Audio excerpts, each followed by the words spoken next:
Hey, what's up guys? Welcome back to another video. If you haven't yet, make sure you like and subscribe. Most of you guys watching are not subscribed and you're gonna have to, or else.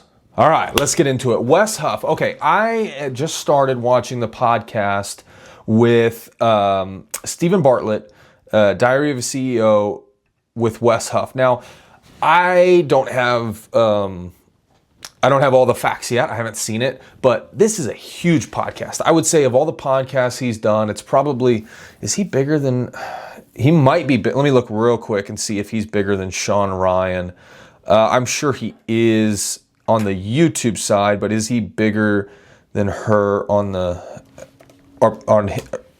is he bigger than him on the podcast side? So, okay, so right now Sean Ryan has almost 6 million subscribers. Diary of a CEO has 15 million subscribers. So it's probably Joe Rogan, then Diary of a CEO, maybe Chris Williamson and some of these guys. One thing that I think needs to be studied is the rise of Wes Huff. Now I'll just say this, I love apologetics.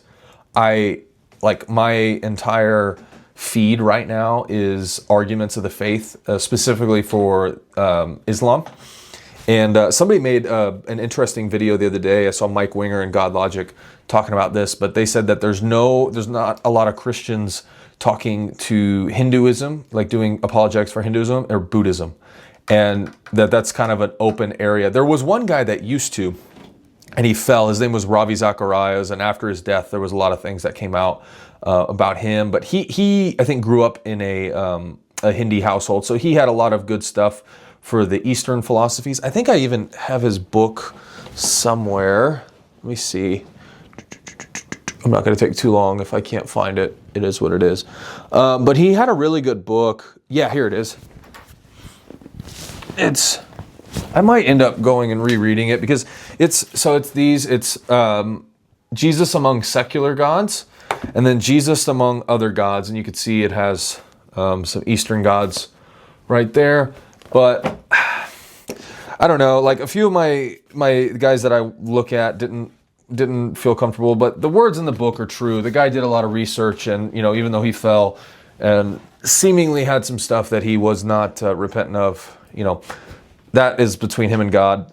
But it doesn't make what he said null and void, and it's really good, especially if you're an apologist or if you're somebody that likes to have debate and conversation. I think those are two really good books on some of the other, specifically Eastern religions and the secular religions like hedonism and atheism and things like that. But Wes Huff, all that to say, Wes Huff was not somebody that was on my radar before his podcast / dismantling of Billy Carson came out last year, which I thought was very entertaining. I thought was like unbelievable to watch because it was just like, oh my gosh, like this Billy Carson guy doesn't know anything when it actually comes down to it.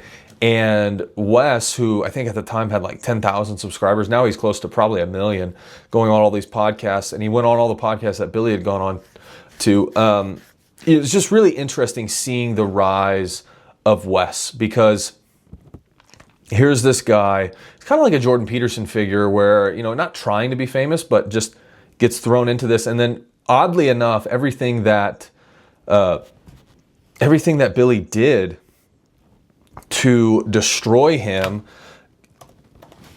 get rid of this, give me 1 second.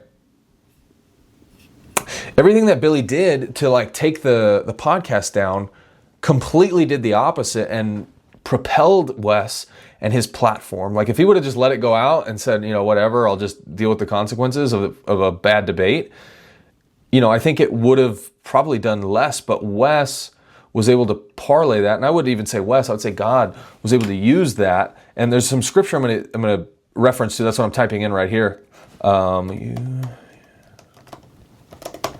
1 second. It's in Genesis. Okay, Genesis 50. So let's go here real quick. Genesis, I'm going to read this. 20, okay.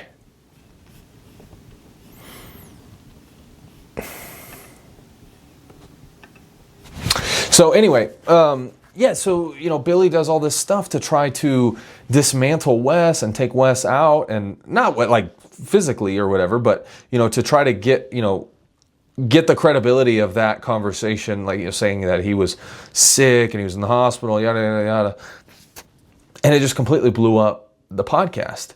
And it blew up Wes's career. And I think it's interesting, the favor of God sometimes looks like, the promotion of the obedient, not necessarily the most talented or the people that have been there the longest. Because there's a lot of guys that I listen to, that I've listened to for years, that have never and will never hit the same level of fame and recognition as Wes Huff did in that one interview. And it reminds me of some scripture here. It's Genesis 50:20. And this is Joseph speaking to his brothers. He said, "You planned evil against me. God planned it for good, to bring about the present result, the survival of many people." And you can kind of extrapolate that, right, with the theme of Scripture, that, what the enemy maybe meant for evil, God has used for good. And there's, something, I think it's either Psalm or Proverbs, but it's like, you humble the prideful and you exalt the humble. So I don't know, that's not the scripture, but I'm just saying, like, that's kind of a theme, and there is a scripture, I believe, like that. And if you guys know the scripture, please comment it below which one I'm thinking of. But there's this idea that being obedient to God doesn't necessarily always look like what you see. Like, Joseph was obedient to God for years and years and years and years and years, and it ended up putting him in prison, and then he gets elevated, almost like a slingshot. Like, the further you pull it back, the further it goes, right? And so there's that theme of that going on. And this interview, I'm actually curious to watch it, because it, this guy Steven seems like a genuine seeker, like a Joe Rogan or a Chris Williamson, where they're genuinely seeking more. And my hope and my prayer is that they find that, there's an old phrase or saying that there's a God-sized hole in our heart, and all these other faiths are still missing it, right?